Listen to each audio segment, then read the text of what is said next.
코로나 상황 전문가와 짚어보겠습니다. 천은미 이대 목동병원 호흡기내과 교수 모셨습니다. 안녕하십니까? 안녕하십니까?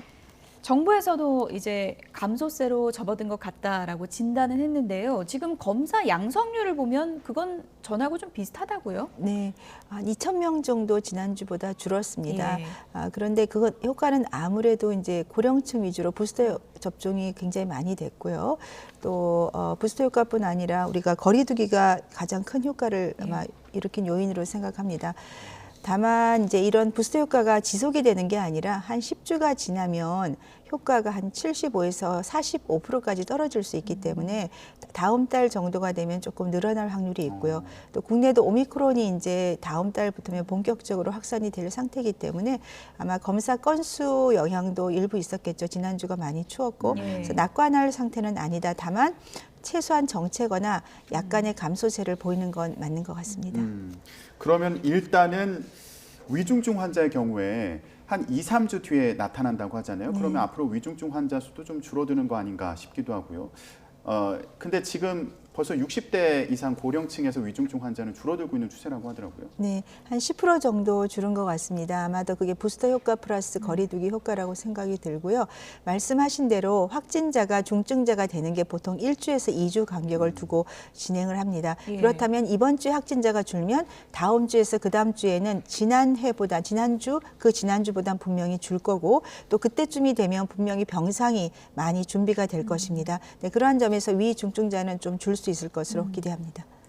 병상 대기자가 보니까 9명으로 줄었습니다. 전에 수치하고 너무나 급감해서 어떻게 된 일인가 이런 생각도 드는데요. 네, 정부가 얘기하신 대로 일반 개인 병원이나 공공병원들 그리고 상급 종합병원이 아마 병상을 마련하는 대로 입원을 한 것 같고 또 생활치료센터가 조금 원래 수용 인원에 비해서 많이 들어가질 않았었거든요. 그쪽으로 좀 많이 들어간 것도 있을 것이고 또 어린아이들이나 유소아들이 많이 감염 사례가 늘었기 때문에 그러한 경우는 대부분 집에서 재택관리를 받기 때문에 이번 병상 대기자가 줄어든 것이 아닌가 생각합니다. 근데 실제 의료 현장에서 느끼기에는 어떻습니까? 확연하게 차이가 나나요? 네, 지난주까지만 해도 사실은 응급실에서 계속 대기 중이거나 우리가 인공호흡기가 없어서 치료를 못 받거나 에크모가 없어 치료를 못 받거나 배정 이송이 안 되거나 굉장히 많았었거든요. 그런데 1주 만에 상당히 호전이 된 것으로 지금 돼 있어서 그것이 말씀드린 그러니까 연령이 낮은 사람들이 많이 감염이 돼서 집으로의 이 재택 관리가 늘어서 병상 대기가 줄어든 효과가 있는 것인지 아니면 정말 병상이 확대가 돼서 병상 배정이 다 된 것인지는 조금 확인을 해봐야 될 것 같습니다. 혹시 다른 질병으로 치료를 받는 그 중환자 병상도 코로나 환자 병상으로 또 좀 변경한 경우도 있잖아요. 네, 이런 그렇습니다. 것도 좀 영향을 미쳤을까요? 네, 초반에는 정부가 중환자를 다른 병원으로 이송하시겠다고 했지만 사실 현실적으로 제가 어렵다고 말씀을 드렸어요. 그래서 요 사이는 어떻게 하냐면 기본적으로 격리병상에 중환자실에 있던 분은 가능하면 같은 병원에 일반 중환자실로 이송을 하거나 일반 병실로 이송하기를 정부 당국이 권하고 있습니다. 그러다 보니 일반 비코로나 중환자실을 코로나 환자가 할 수 있게 만들어야 되기 때문에 일반 비코로나 환자들이 아무래도 응급수술이나 중환자 치료가 많이 떨어질 수 있는 그런 문제가 있습니다. 예. 아무래도 이제 병상의 여유가 조금씩은 생길 수 있는 여건이 된 것 같아서 참 다행이라는 생각은 들고요. 코로나 확진자 수도 아무래도 최근에 그나마 감소세기 때문에 이런 좀 상황이 좀 더 나아지지 않을까 좀 긍정적인 전망을 해봅니다. 이번에 취재기자 연결해서 확진자 수 추이를 다시 한번 정리를 좀 해보죠. 네, 사회 2부 연결하겠습니다. 최명신 기자. 네, 최명신입니다. 네, 신규 확진자 수 오늘은 5,000명대로 나타났군요. 네, 오늘 영시 기준 코로나19 신규 환자는 어제보다 1,544명 늘어난 5,409명입니다. 신규 환자는 어제 휴일 검사 건수 감소 영향으로 3,000명대까지 내려갔었는데요. 평일 검사 건수가 늘어나면서 확진자가 다시 급증한 것으로 보입니다. 다만 방역수칙 강화에 따른 영향으로 일주일 전인 지난 22일과 비교하면 2,000여 명 적은 수치입니다. 위중증 환자는 49명 늘어서 1,151명으로 역대 최대를 기록했고요. 9일 연속 1,000명대를 유지했습니다. 사망자는 36명 늘었습니다. 신규 환자 감염 경로를 보면 국내 발생이 5,283명, 해외 유입 사례가 126명입니다. 국내 발생을 지역별로 보면 수도권에서 3,786명으로 전체의 71.7%를 차지해 여전히 유행을 주도하고 있습니다. 어제 오후 5시 기준 수도권 중환자 전담 병상 가동률은 하루 전보다 2.4%포인트 떨어져 78.7%를 기록했습니다. 지역별로 보면 서울 중환자 병상 가동률은 78.1, 경기 78.4, 인천은 82.6%에 달했습니다. 남아있는 병상은 서울 87개, 경기 84개, 인천 16개로 수도권을 통틀어서 187개에 불과합니다. 전국 중환자 병상 가동률도 74.9%로 전날보다 1.8%포인트 떨어졌습니다. 코로나19 확산세가 둔화하면서 병상 배정도 대기자 없이 바로바로 이루어지고 있습니다. 방역당국은 오늘 0시 기준 수도권과 비수도권에서 입원과 생활치료센터 입소를 기다리는 환자는 없다고 밝혔습니다. 국내 오미크론 변이 감염자는 109명 늘어서 누적 558명입니다. 네, 정부에서도 오미크론 변이에 대해서 경계심을 가져달라고 당부했죠. 네, 김부겸 총리는 오늘 오전 중대본 회의를 주재한 자리에서 최근 코로나19 확산세가 진정세로 접어들기는 했지만 오미크론 변이가 우리나라에서도 우세종이 될 가능성이 크다며 경계심을 늦춰서는 안 된다고 말했습니다. 김 총리는 일각에서 비교적 낮은 중증화율을 근거로 오미크론에 대해 희망 섞인 전망을 내놓기도 하지만 입원율이 절반으로 낮아진다 해도 확진자 수가 2배로 늘면 결국 의료 대응 부담은 같아진다면서 방심해서는 안 된다고 말했습니다. 김 총리는 다음 주부터 적용할 방역 조치와 관련해선 일상회복지원위원회를 포함해 각계의 목소리와 전문가들의 의견을 듣고 신중하게 결론을 내릴 것이라고 덧붙였습니다. 조정 방안 발표는 오늘 31일 중대본 회의에서 이뤄질 예정입니다. 지금까지 사회부에서 와 있던 최명순입니다. 네, 오미크론 확산, 우리도 안심하면 안 된다 이런 내용을 취재기자가 전해줬는데요. 누적으로 지금 558명이더라고요, 확진자가요. 우리나라에서도 연초에 우세종이 될 수 있다고 보십니까? 네, 남아공 같은 경우는 한 달 만에 우세종이 됐다가 한 달 만에 또 떨어지기 시작했고요. 그 이유는 그만큼 감염이 빠르고 많은 분들이 감염되면서 줄어든 것 같고요. 예. 미국이나 영국을 보더라도 거의 한 달 만에 우세종이 됐습니다. 유럽이 지금 재확산이 되는 게 델타와 오미크론이 혼재하면서 감염력이 높아져서 그런 것 같고 지금까지 연구에 의하면 오미크론은 3배에서 많게는 4배까지 전파력이 높습니다. 다만 이 입원율이 상당히 좀 떨어져 있기 때문에 중증도는 낮지만 만일에 입원율이 40에서 50%가 떨어지더라도 감염 전파율이 3배, 4배가 높으면 입원 환자는 더 늘어날 수 있기 때문에 네, 그러한 점에서 주의를 해야 되고 그래서 미국에서도 우리가 마스크를 또 강조를 했죠. 일반 천 마스크 대신에 반드시 N95나 KF94 정도를 써야 된다. 특히 겨울처럼 환기가 안 되는 실내에서는 가장 중요한 수칙이라고 생각합니다. 네, 그러니까 미국 같은 경우에는 하루 신규 확진자 수가 2주 전과 비교하면 105% 급증했다고 하는데 오미크론이 이제 대세종이 되면서요. 그렇습니다. 근데 또 오미크론 확진자 같은 경우에 자가격리 기간을 10일에서 5일로 단축한다고 하더라고요, 미국에서. 이게 충분한 겁니까?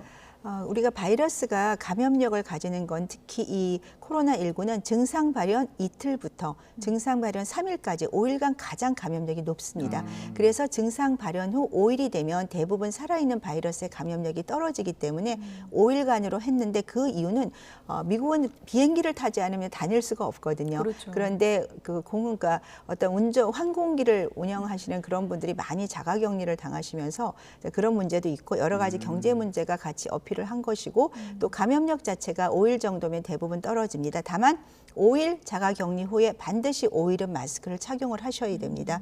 그래서 아직 우리나라에 적용하기는 조금 어렵고요. 하지만 이제 과학적인 근거에 접근한 그런 저는 지침이라고 생각합니다. 기존처럼 뭐 열흘 14일까지는 격리를 하지 않아도 될 수 있다.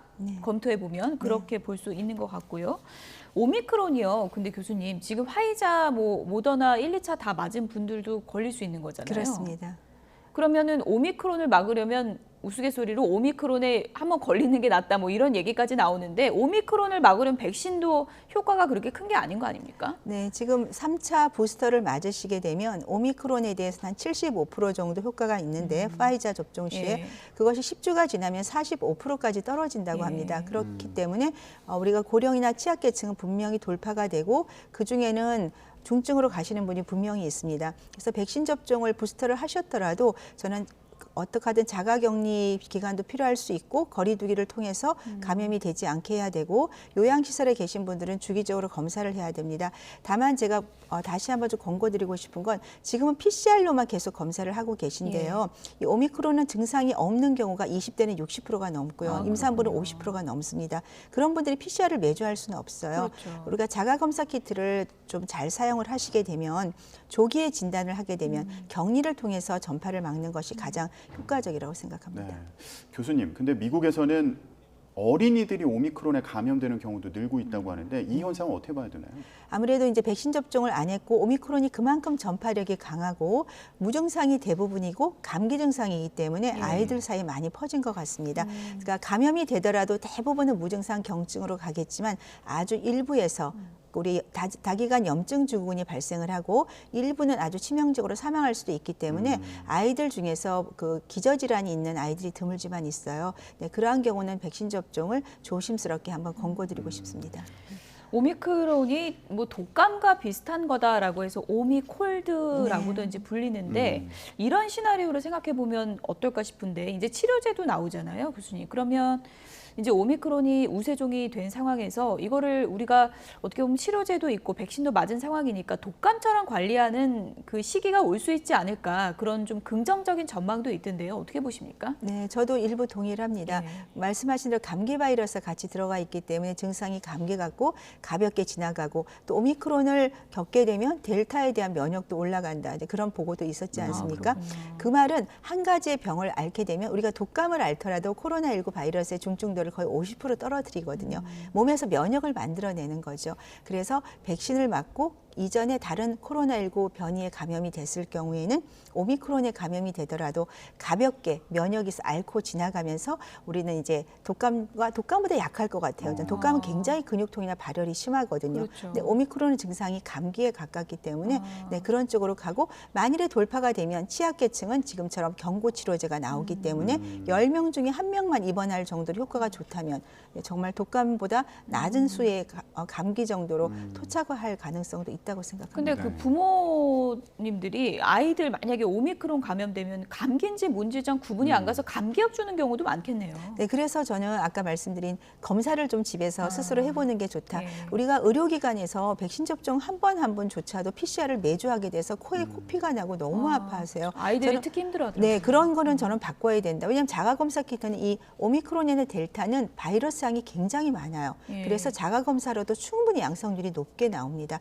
그러면 정부가 이제 스스로 하는 방역을 지금 얘기를 하시잖아요. 그럼 스스로 우리가 자주 검사 집에서 하고 진단이 되면 빨리 격리하고 증상이 나쁘면 병원에 입원하고 이런 식으로 정말 일상 속에서 우리가 진료를 봐야 되고 앞으로는 정부가 관리를 하는 것보다는 의료기관에서 어차피 경구치료제도 이번에 팩스로비드 같은 경우는 우리가 그 약물의 상호작용이 분명히 있거든요. 거기에 리타로비르라는 약제가 들어가 있기 예. 때문에 기존의 약물의 농도를 오래 유지하기 위해서 독성을 유발할 수 있어요. 근데 그거를 그냥 배송을 하게 되면 본인들이 모르고 복용을 하시면 중증으로 악화가 될 수도 있거든요. 그렇군요. 그렇기 때문에 의료기관에 직접 방문해서 예. 진단을 받고 치료를 받는 시스템으로 바꿔야 되기 때문에 우리가 경구치료제가 들어오기 전까지 앞으로 한 3주 동안 정부가 의료 시스템을 정비를 해 주시면 네, 앞으로는 정말 독감보다 약한 감기로 갈 수 있지 않을까 생각합니다. 네.